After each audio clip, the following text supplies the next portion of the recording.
오늘 함께 나눌 하나님의 말씀은 누가복음 17장입니다. 11절부터 19절까지 봅니다.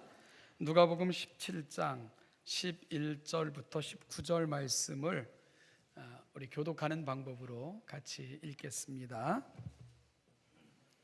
제가 먼저 11절을 읽겠습니다. 예수께서 예루살렘으로 가실 때에 사마리아와 갈릴리 사이로 지나가시다가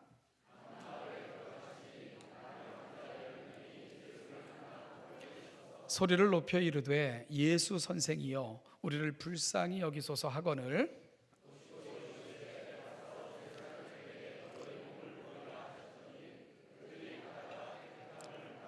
그 중에 한 사람이 자기가 낳은 것을 보고 큰 소리로 하나님께 영광을 돌리며 돌아와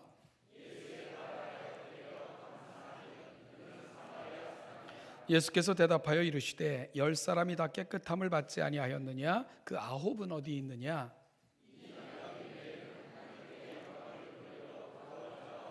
같이 읽죠. 그에게 이르시되 일어나 가라 내 믿음이 너를 구원하였느니라 하시더라. 아멘. 아주 오래된 영화로 최근에 그 리메이크되어 이렇게 상영된 아주 유명한 영화가 있는데요. 벤허라는 영화입니다. 그 오리지널 영화는 굉장히 추억의 영화죠, 그죠?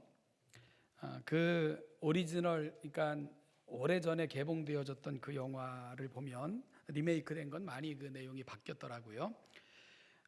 그 영화의 거의 마지막 장면에 보면은요, 주인공인 베너의 그 어머니와 여동생의 이야기가 이렇게 등장을 하는데요. 이들은 그 오랜 지하 감옥 생활로 인하여 문둥병에 이렇게 걸리게 됩니다. 그러자 감옥지기는 급하게 이들을 추방하게 되었고요. 추방당한 이들 모녀는 집으로 돌아갈 수 없었기에 문둥병자들이 함께 모여 사는 지하 토굴과 같은 곳으로 이렇게 숨어 들어가게 됩니다. 그리고 그곳에서 생활하게 되는 거죠. 이 영화에서는 바로 그 문둥병자들의 삶이 이렇게 조금씩 조명이 되고 있습니다. 그 영화를 통해 조명되어지는 이 나병 환자들의 삶은 이건 산다고 할 수 없을 정도로 비참하기 이를 데 없습니다. 사회적으로 완전한 격리를 당하게 되고요.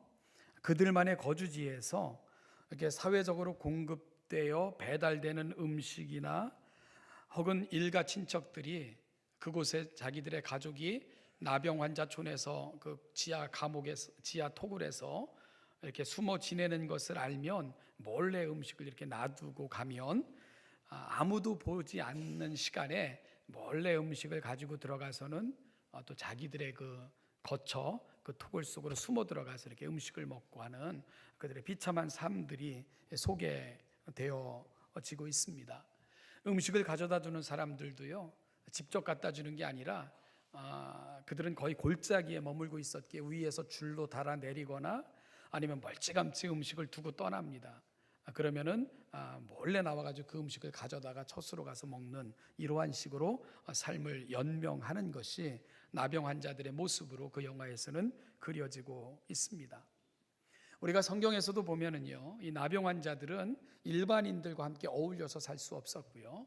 뭔가 특별한 일이 있어 마을로 들어가게 될 경우에는 큰 소리로 외쳐야 됩니다. 나는 부정하다, 나는 부정하다. 즉 나는 나병 환자라는 것을 스스로 밝혀야만 됩니다. 그럼 사람들은 멀찍이 떨어지게 되고요.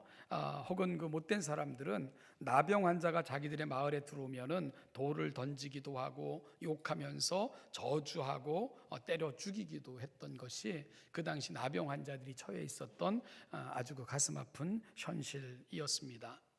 오늘 우리가 읽은 본문은 바로 그 나병 환자들의 이야기입니다. 예수님께서 예루살렘으로 가실 때에 사마리아와 갈릴리 사이를 지나가게 되셨습니다. 예루살렘 쪽으로 점점 더 가까이 나아가고 계신 형국이지요. 그곳에서 나병 환자 10명이 소리를 높여 외치는 소리를 주님께서 들으셨어요. 예수 선생님이여 우리를 불쌍히 여기소서. 여러분 말씀드린 것처럼 그들은 가까이 다가오지도 못합니다. 예수님이 가는 곳마다 많은 사람들이 몰려들었을 때 그들은 예수님 곁으로 나오지도 못해요. 멀찌감치 서가지고 예수 선생이여 우리를 불쌍히 여겨주십시오 하고 외칠 따름입니다.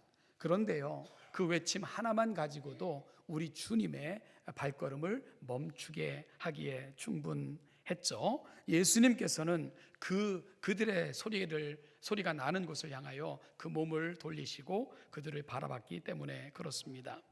사랑하는 여러분, 우리 주님은 우리가 자주 부르는 찬송처럼 그 귀를 항상 우리의 작은 신음에도 응답하시기 위해 준비하고 계신 분이 성경에서 늘 우리에게 소개하고 있는 우리 하나님 아니십니까?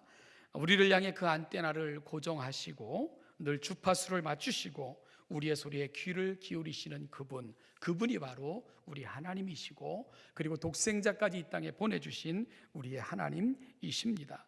따라서 우리의 소리는 결코 주님께 외면당하지 않습니다. 주님은 그 나병 환자들의 처지를 불쌍히 여기셨고요, 그들의 소리에 귀를 기울이셨고 그들을 향해 그분의 시선을 고정하셨습니다. 그리고 그분은 그저 예수 선생이여 우리를 불쌍히 여겨달라고 외쳤을 뿐인데 그들의 사정을 이미 헤아리시고는 이렇게 말씀하셨습니다. 가서 제사장들에게 너희 몸을 보이라. 구약 정결법에 의하면 문둥병에 걸렸다가 나으면 제사장에게 가서 그 몸을 보입니다.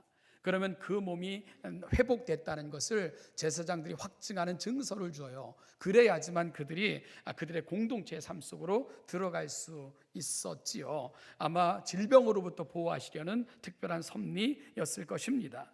따라서 예수님께서 그들에게 제사장에게 가서 몸을 보이라 하고 말씀하신 것은 그들이 치료되었다는 것을 선언하신 것과 같은 의미입니다. 그러자 그 10명의 나병 환자는 정말 놀라운 사실을 경험하게 됩니다. 그들이 가다가 깨끗함을 받은 것을 알게 된 것입니다. 여러분, 그들이 만약 믿지 못해서 그저 자신들의 삶의 자리로 돌아갔다면 아마 그러한 기적은 일어나지 않았을 것이라는 생각을 해보게 됩니다. 하나님의 놀라운 기적은 언제나 순종을 매개체로 주어지기 때문입니다. 홍해가 갈라짐도요, 요단강이 길을 낸 것도, 여리고가 무너진 것도, 물이 변하여 포도주가 된 것도 그 배후에는 하나님을 향한 절대적인 믿음과 그 말씀에 대한 순종이 하나님의 역사를 이루어내는 매개체로 늘 등장하고 있기 때문입니다. 오늘 10명의 나병 환자도 예수님의 말씀을 듣고는 믿었고요, 순종하여 제사장에게로 갈 때 그들에게 놀라운 치유의 역사가 일어났던 것입니다. 물론요, 이것이 절대적인 기적의 방식은 아닙니다. 하나님은 우리의 생각과 상식을 뛰어넘는 방법으로 능히 일하실 수 있는 분이기 때문에 그렇습니다. 그럼에도 불구하고 하나님은 우리에게 말씀을 믿고 순종할 것을 끊임없이 요청하십니다. 여러분, 우리가 순종해야지만 하나님의 능력이 일어날 수 있고 없고의 유무가 결정되는 게 결코 아니에요. 그럼에도 불구하고 그와 같은 방식으로 일하시는 이유가 뭔지 압니까? 우리에게 하나님을 좀 더 보여주고 싶으신 것입니다. 그리고 그와 같은 것들을 통해 우리가 하나님을 알고 하나님을 이해하고 더욱더 하나님께로 가까이 나가기를 소망하시면서 하나님은 그 말씀을 듣고 순종함을 통해 그분의 역사를 이루어 가시는 것입니다. 사랑하는 성도 여러분, 오늘 저와 여러분들 이 한 주 이 귀한 시간을 오늘 또 예배의 자리에서 시작하고 있지 않습니까? 오늘 저와 여러분들이 왜 이 예배의 자리에 나와 예배로 한 주를 시작할까요?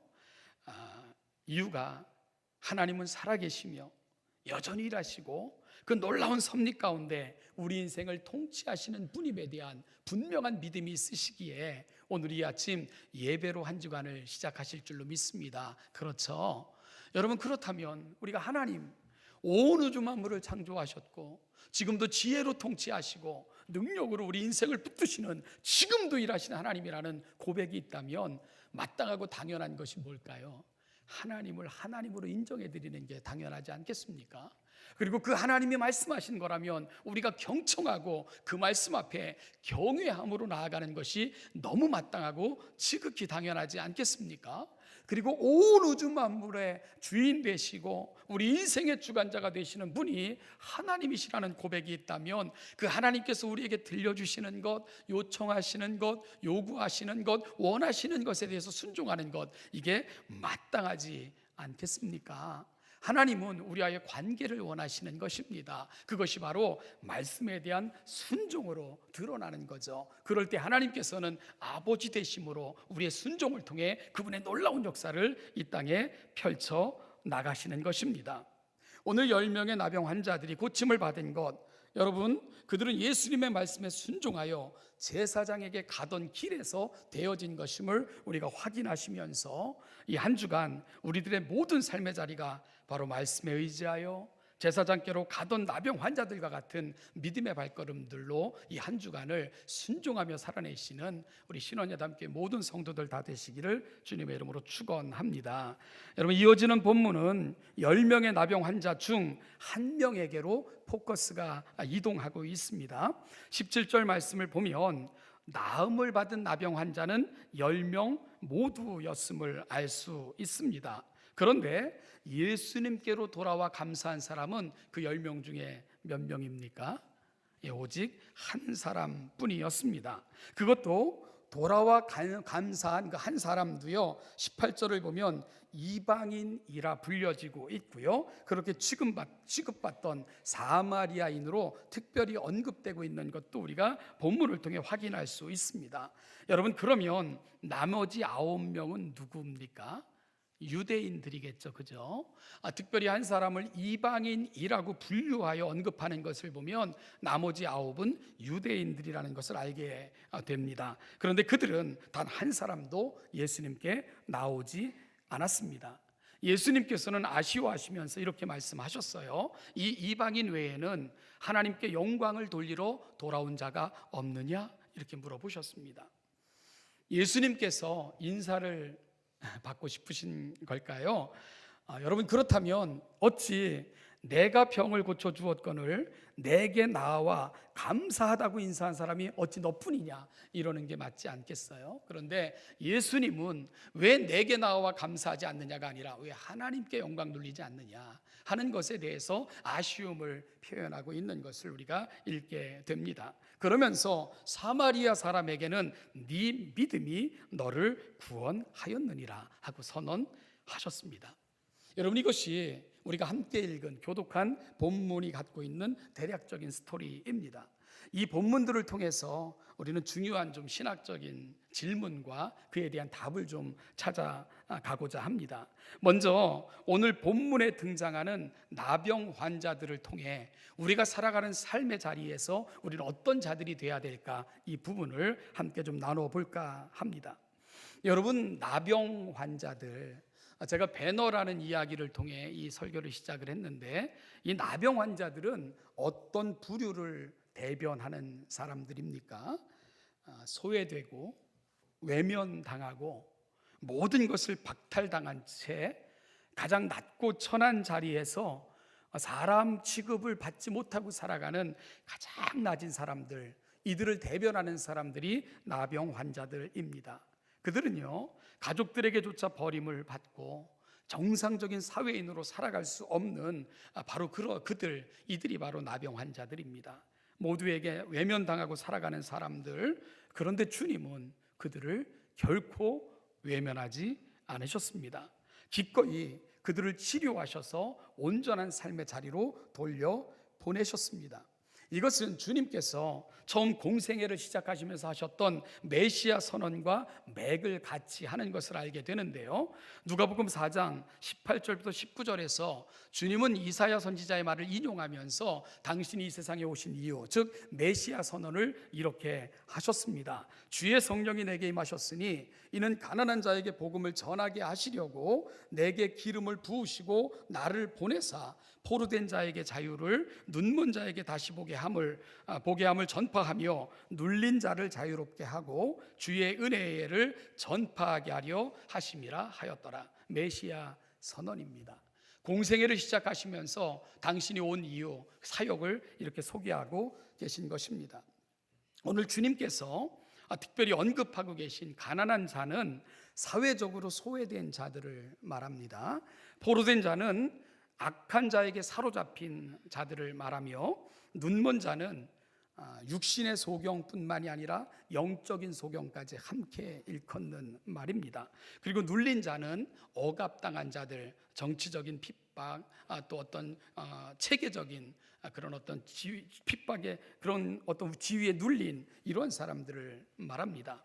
그리고 예수님께서는 예수님이 오신 이유를 이들 모두에게 은혜의 해를 전파하게 하려 하심이라고 말씀하고 계십니다. 여러분, 하나님의 은혜는 그 어떤 누구에게나 차별이 없다는 것입니다. 오히려 하나님의 눈은 낮고 천한 자들을 향하여 계시며, 높고 존귀한 자라 자처하는 사람들은 이들을 위한 섬김의 자리로의 부르심이라는 것, 여러분, 이것이 바로 성경적인 가치이고 성경적인 가르침입니다. 예를 들어 볼까요? 왜 국가에는 소위 자기들이 스스로 고위공직자 이렇게 부르는 그 최고는 대통령이겠죠. 그러한 사람들이 존재합니까? 여러분, 높은 지위에 있는 자들의 역할이 뭡니까? 낮은 자리에 있는 자들을 보살피고요, 그리고 돌보기 위해서 그들이 필요한 것입니다. 그래서 국가는 그들에게 좀 더 특별한 직책을 주고 좀 더 많은 월급을 주면서 그 일 해달라고 부탁을 하는 것입니다. 따라서 위정자들이 국민들을 보살피고 보호해야 되는 것, 이것은요 국민들로부터 부탁받은 것이고, 그렇게 해달라고 국민들이 돈을 주면서 그들을 고용한 것입니다. 여러분, 그들은 높은 지위에 있는 것, 그것은 군림하기 위해서도 아니고요, 지배하기 위한 것은 더더욱 아닙니다. 그것을 통해서 더 많이 섬기고 더 많이 봉사해야 될 의무와 책임이 있다는 것을 분명히 알아야 되는 겁니다. 오늘 우리는 이러한 사실에 심각한 왜곡 때문에 분노할 수밖에 없는 거죠. 이 왜곡이 우리의 마음을 아프게 하는 것입니다. 사랑하는 여러분, 우리의 가치관이 어디로 가야 됩니까? 여러분에게 조금 나은 형편이 주어졌다면, 여러분 그래도 여러분들에게 조금 더 높은 지위가 주어졌다면, 그것은 철저하게 낮은 자를 섬기고 보존하시려는 하나님의 특별한 부탁이신 것을 결코 놓치지 말라는 말씀입니다. 예수님께서 이 땅에 오셨어요. 하나님이신 그분이 오셨습니다. 오신 이유를 뭐라고 말씀하고 계십니까? 바로 포로된 자에게 자유를, 눈먼 자에게 보게 함을, 눌린 자를 자유롭게 하고, 그리고 가난한 자에게 내가 복음, 모두가 이 은혜를 누리게 하기 위해 내가 왔다고 말씀하시며, 여러분 이 땅에서 그 사역을 하셨던 예수 그리스도, 여러분 그렇다면 이 은혜를 받은 우리가 가야 될 마땅한 자리가 뭘까요? 예수님의 시선이 머무는 곳, 예수님의 발걸음이 옮겨지는 곳, 그분이 가슴에 품으셨던 사람들, 교회는 우리의 시선을 그들에게로, 우리의 발걸음을 그들을 향하여, 그리고 우리의 가슴을 그들을 향해 열고 이들을 품어내야 되는 것입니다. 오늘 나병 환자들의 이야기를 통해서 오늘 주님이 우리에게 요청하시는 그 요구가 뭔가를 가슴에 담고 돌아가셔서 한 주 동안 예수님처럼 필요한 곳에 필요한 사람들이 다 되시는 우리 신원예담교회 성숙한 성도들 되시기를 주님의 이름으로 간곡히 요청하고 부탁드립니다. 여러분, 우리가 주님 앞에 설 때에 주님이 우리를 칭찬하시는 게 뭡니까? 어떤 거대한 게 아닙니다. 몸 바쳐 나라를 구한 것, 그런 것은 특별한 것 아니겠습니까? 헐벗은 자에게 옷 한 벌 나눠주는 거, 배고픈 자에게 밥 한 술 먹여주는 거, 옥에 갇힌 자 한 번 더 찾아가 보는 거, 우는 자와 함께 울고 잡아준 손 한 번, 이런 것들이 주님이 내게 한 것처럼 기억하시겠다고 약속하셨지 않습니까? 우리 주변에 너무 많은 나병 환자들이 있습니다. 여러분, 우리의 손, 우리가 함께 울고 웃어줄, 우리의 도움을 요청하는 너무나도 많은 사람들 외면하지 마시고 오늘 주님처럼 함께 다가가는 저와 여러분, 우리 신원예담교회 되시기를 간절히 축복합니다. 여러분, 두 번째로 고침받은 10명의 나병 환자들 중에 돌아와 감사한 자인 사마리아 사람을 통해서 오늘 우리의 메시지를 함께 좀 살펴보고자 합니다. 고침받은 10명의 나병 환자들 중에 돌아온 사람 단 한 번, 누구였습니까? 이방인이라 불려졌던 사마리아 사람 한 명뿐이었습니다. 여기서 우리는 사마리아인이라는 말에 주의해야 됩니다. 우리가 영화를 보면 좋은 영화는 일단 그 플롯, 스토리가 탄탄합니다. 그래서 그 줄거리를 따라가다 보면 아하 하면서 이해에 이르게 만들어주는 영화, 책, 이런 게 좋은 책이고 좋은 영화입니다. 그리고 좋은 영화를 보면 이게 주인공이든 아니면 주변에 등장하는 조연들이든 그들의 말 한마디 한마디도 허투루 그렇게 등장하는 말은 없습니다. 심지어 극중 인물들의 가벼운 애드리브조차도 후에 보면 이유가 있었네 라고 이렇게 이해가 되기도 하죠. 그래서 관객들은 아하 하는 감탄사와 함께 무릎을 치기도 하고요. 그러다 보면 더 이게 그 극중 인물들의 대사에 집중하게 되고 극적인 긴장감을 부여하며 영화는 그렇게 사람들을 사로잡아가게 되는 거죠. 물론 허접한 영화는 이런 것으로부터 벗어나면 허접한 영화가 되는 걸 거고요. 여러분, 그런 면에서 성경을 여러분 좀 많이 읽으시기를 소망합니다. 왜냐하면 성경은요 문학적으로도 매우 훌륭한 책이기 때문에 그렇습니다. 현재 우리는 누가복음을 함께 나누고 있는데요, 누가복음만 보더라도 전후좌우가 얼마나 멋진 조화를 이루며 진행되고 있는가를 우리가 읽어보면 알 수가 있습니다. 단어 하나도 허투루 사용하는 법이 없는 것이 성경 기록이 갖고 있는 멋짐과 아름다움인 것도 우리가 알게 되실 것입니다. 그 대표적인 사건이 오늘 본문에서 보고 있는 병에서 고침받고 돌아와 감사한 한 사마리아인의 이야기입니다. 저는 이 사건의 기록을 읽으면서 이거 참 웃기다 이런 생각을 좀 해봤는데요. 여러분, 지금 그 10명의 나병 환자들 보면 9명은 유대인이라 그랬죠, 그죠? 한 명은 이방인이라 특별히 지목한 걸 보면 한 사람만 이방인입니다. 사마리아인입니다. 평소 같으면 이들이 몰려 다닐 일이 없습니다. 왜냐하면 유대인들은 아시는 것처럼 사마리아인들과는 상종을 하지 않았기 때문입니다. 심지어 개 취급을 했고요. 그리고 이방인보다 못한 취급을 받았던 사람들이 바로 사마리아 사람들이었습니다. 그런데요, 아프니까 그런 게 다 필요가 없는 것입니다.